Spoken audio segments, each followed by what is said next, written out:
The Bookshop by the Sea. The tide had just begun its retreat when Eleanor unlocked the door to the bookshop. The morning mist still hung like a shawl over the village rooftops, softening the stone and tile into watercolour shades of slate and rose. Outside, gulls cried over the quiet harbour, and inside, the bookshop yawned. Dust motes dancing in the golden shaft of sunlight that had finally broken through the clouds. "Good morning, old girl," she murmured to the narrow aisles and the crooked shelves, each sagging with second-hand novels and long-forgotten atlases. The bookshop had no name on the sign above the door, just a painted lantern that glowed faintly at dusk, as if by magic. Everyone in the village simply called it Eleanor's.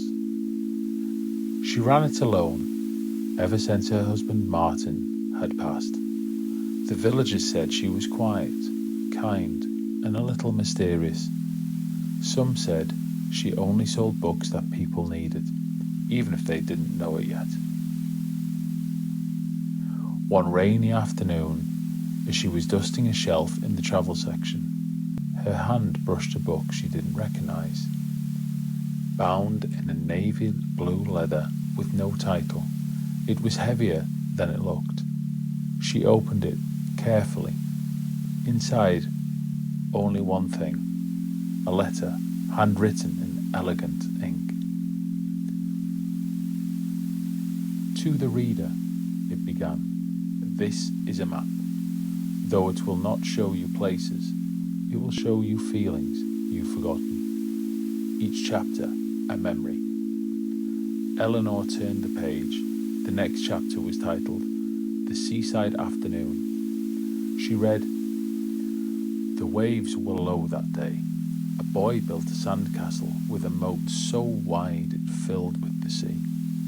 He laughed when it collapsed, and his mother smiled, though her eyes were tired. Somewhere far away, a letter sat unopened in her pocket." Eleanor blinked. That memory, it wasn't hers, or was it? Over the coming days she read more, each chapter stirring something: a scent, a street, a sadness. They weren't her memories, but she felt them in her bones. She began leaving the book open on the counter. People who visited would glance at it and pause. Some gasped, some wept. One man left without saying a word, but returned a week later with a smile and a new wedding ring. The book seemed to know what people had forgotten, or perhaps what they needed to remember. In time, she no longer wondered where the book had come from. It simply belonged, like the tide, or the soft clink of the bell above the door. And sometimes, late at night, when the shop was closed and the lantern glowed outside, Eleanor would read the last page again. "You are not alone. You never were, and even now, the sea remembers your name."